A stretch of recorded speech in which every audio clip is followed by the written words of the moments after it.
আজ 12ই রবিউল আউয়াল প্রিয় নবী হজরত মুহাম্মদ সাল্লাল্লাহু আলাইহি ওয়াসাল্লামের জন্ম ও ওফাত দিবস। ইসলাম ধর্মাবলম্বীরা দিনটিকে ঈদে মিলাদুন নবী হিসেবে পালন করে থাকেন।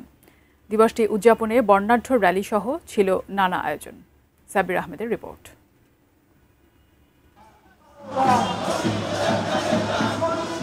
570 খ্রিস্টাব্দের 12ই রবিউল আউয়াল মাসের এই দিনে মক্কার কুরাইশ বংশে মা আমেনার কোলজুড়ে আসেন এক শিশু সন্তান।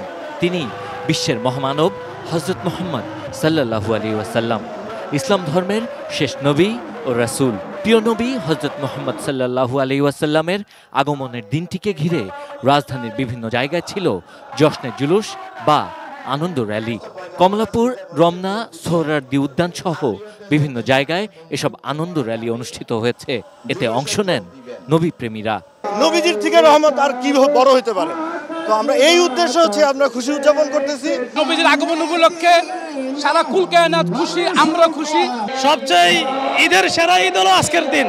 মুসল্লিরা বলেন, মহানবীর জীবন আদর্শ ব্যক্তি, সমাজ ও রাষ্ট্র পরিচালনায় মেনে চলতে হবে।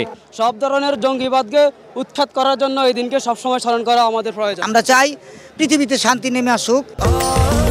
স্বাস্থ্যকর অল টাইম ফ্যামিলি কেক, সব সময় অল টাইম হেলদি লাইফ। সবার মতকে গুরুত্ব দেওয়ার পাশাপাশি বিশৃঙ্খলার শিক্ষা ইসলাম দেয় না বলেও মনে করিয়ে দেন তারা। যে প্রিয় নবী যেভাবে শান্তিপ্রিয়, মানবতার মুক্তির দূত, মুসলমানরাও আজকে মানবতার কথা বলে। ফিলিস্তিনের মানুষের মুক্তি, পৃথিবীর অন্যান্য মানুষের মুক্তি, পাশাপাশি এই দেশে যে সমস্ত মত তৈরি করা হচ্ছে সেগুলোর বিরুদ্ধেও আমরা কথা বলতে চাই। আমরা সারা পৃথিবীর মানুষকে আহ্বান জানাই শান্তি সমৃদ্ধির বিশ্ব গড়ার জন্য। দিনটি উদযাপনে ছিল নানা আয়োজন, ছিল নবীর জীবনী নিয়ে আলোচনা। আমরা যদি আল্লাহর হাবিবকে অনুসরণ করি, দুনিয়াতে শান্তি আসবে, হানাহানি মারামারি কিছুই থাকবে না। নিজেদের ধর্মের পাশাপাশি ভিন্ন ধর্মের মানুষের প্রতিও সমান শ্রদ্ধাবোধ থাকার ব্যাপারেও তাগিদ দেন নবী প্রেমীরা। হযরত মুহাম্মদ মুস্তাফা সাল্লাল্লাহু আলাইহি সাল্লাম এই পৃথিবীতে মানবতার মুক্তির বার্তা নিয়ে এসেছিলেন।